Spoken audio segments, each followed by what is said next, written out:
Buen día. Bueno, vamos a continuar con la unidad número 4, que es el reconocimiento de variaciones patrimoniales. Algunos de los conceptos de esta unidad, ustedes ya lo tienen incorporado, es como un repaso, ¿sí? Vamos a comenzar con devengamiento. Los resultados deben contabilizarse en el periodo de su devengamiento, sin entrar a considerar si hay afectado fondos del ente.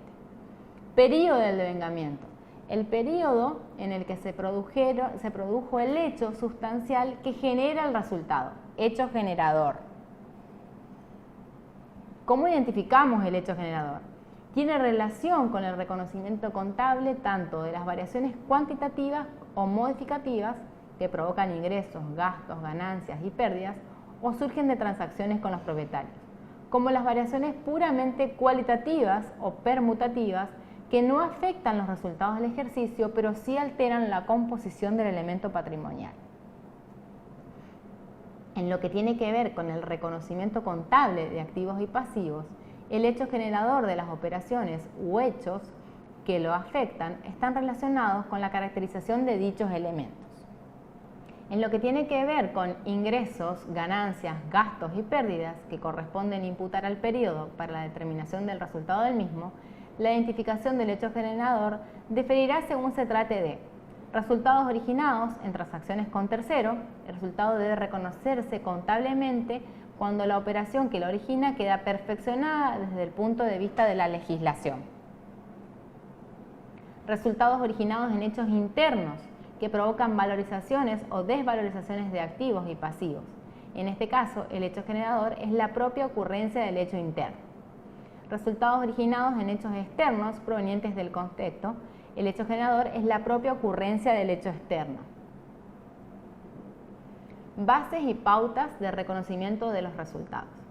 Las operaciones de la empresa habitualmente generan ingresos y gastos y los hechos del contexto o externos provocan ganancias o pérdidas.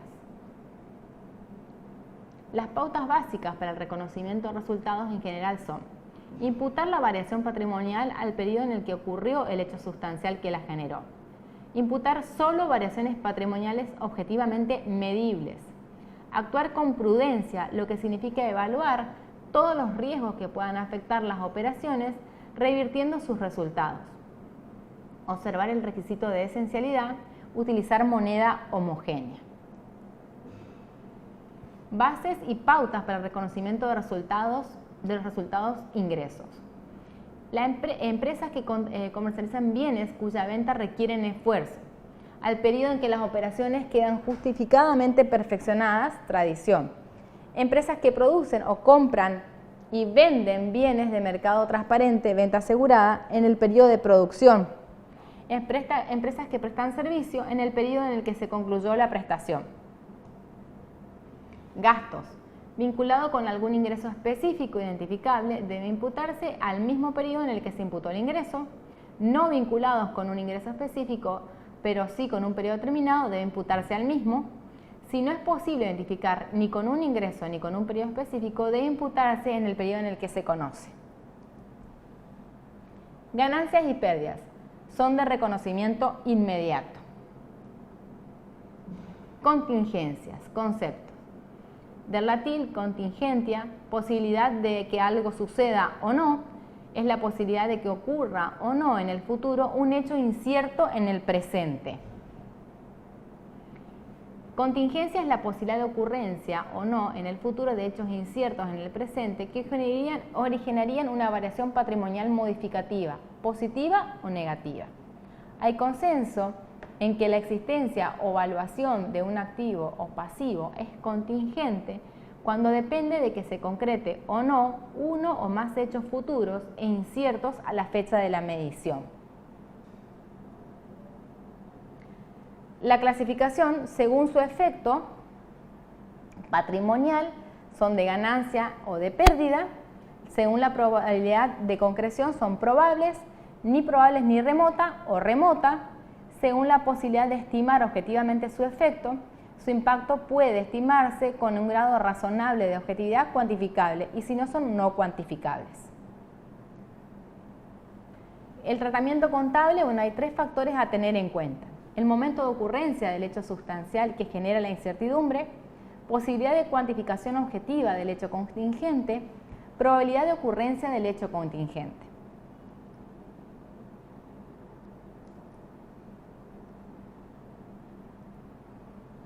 Por ello, se suele concluir que las contingencias altamente probables y cuantificables objetivamente se registran. Las contingencias altamente probables pero no cuantificables se informan en notas en los estados contables. Las contingencias ni remotas ni probables no se registran ni se informan. Bueno, probabilidad alta y cuantificable, esto es como un resumen de lo que estuvimos hablando de contingencia.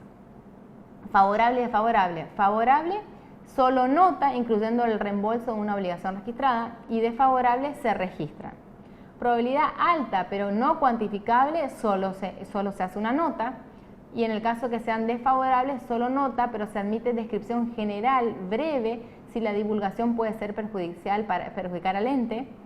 Sin probabilidad alta, pero no remota, lo mismo, y en el caso de que sea remota, no se informa ni se registra, que es lo que dijimos recién.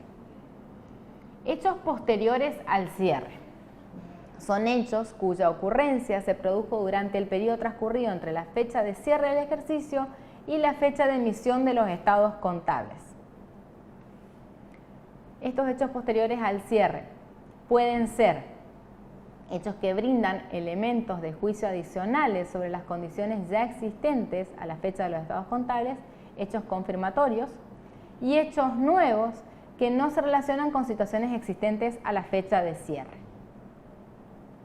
Hechos confirmatorios requieren su consideración en las evaluaciones de activos y pasivos al final del ejercicio. Afectan a los resultados del ejercicio de cierre. Los hechos nuevos, los efectos de estos hechos no deben computarse a los resultados del ejercicio que se cierra.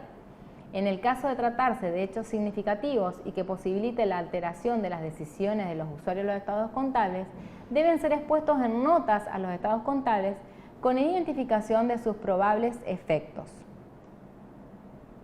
Los hechos posteriores al cierre, en la RT 17, en el punto 4.9, establece que deberán considerarse contablemente los efectos de los hechos y circunstancias que, habiendo ocurrido entre la fecha de cierre, la fecha de los estados contables y su emisión, proporcionen evidencias confirmatorias de situaciones existentes a la primera o que permitan perfeccionar las estimaciones correspondientes a la información en ellos contenida. Hechos posteriores al cierre que proveen evidencias adicionales deben usarse para lograr mayor precisión en la medición del patrimonio al cierre, por ejemplo, cobranzas a clientes posteriores al cierre, resolución de un litigio. Hechos nuevos. Las variaciones deben computarse en el periodo en el que se producen. Si es importante, deberían mencionarse en una nota. Entonces son hechos que pongan en peligro la continuidad, pérdidas y ganancias significativas, fusión o aumento del capital. Ajuste de resultado de ejercicios anteriores. El resultado de un periodo corresponde a la diferencia entre el patrimonio inicial y el final, considerados los aportes y los retiros de los propietarios. Por lo tanto, si se detectan errores en la medición del patrimonio inicial o se cambiase el criterio para su cuantificación, no correspondería distorsionar el resultado del periodo, sino corregir dicho patrimonio inicial. Los ajustes de ejercicios anteriores comprenden todas las partidas de ingresos o gastos que se ponen de manifiesto en el ejercicio dado, pero que se originaron en periodos anteriores. Hay consenso en que debe computarse AREA cuando se originen errores o se cambien normas o métodos contables para la medición del patrimonio, y no deben imputarse a AREA en el caso de meras correcciones de estimaciones. Corrección de errores. Los errores se originan en mal empleo de información disponible a la fecha de la preparación de los estados y son generalmente de cálculo, de mala aplicación de normas contables vigentes o de los métodos que llevan a la práctica, la falta de consideración de información existente. Cambio de normas o métodos contables. Estos cambios deben ser justificados, cosa que ocurre cuando resultan de imposición legal, una modificación en la norma contable profesional, la adopción de un procedimiento más adecuado siempre que sea admitido por las normas contables, profesionales o legales. Corrección de estimaciones. Resultan de la disponibilidad de nuevas evidencias que permiten lograr mayor precisión en la evaluación de los efectos económicos de determinados acontecimientos. Por lo tanto, tiene un efecto futuro no retroactivo. Cambios en el patrimonio inicial. Bueno, corrección de errores, errores de cálculo, de aplicación de normas contables, de falta de consideración de información, me van a producir una área, se expone en la evolución de patrimonio neto y en el estado de flujo de efectivo y es comparativo. Corrección de estimaciones, por la presencia de mejor información o nuevas evidencias, va a resultados del ejercicio, se expone en el estado de resultado. Y cambios en la aplicación de normas o métodos contables va a área y se expone en estado de evolución de patrimonio neto y en el estado de flujo de efectivo y comparativo.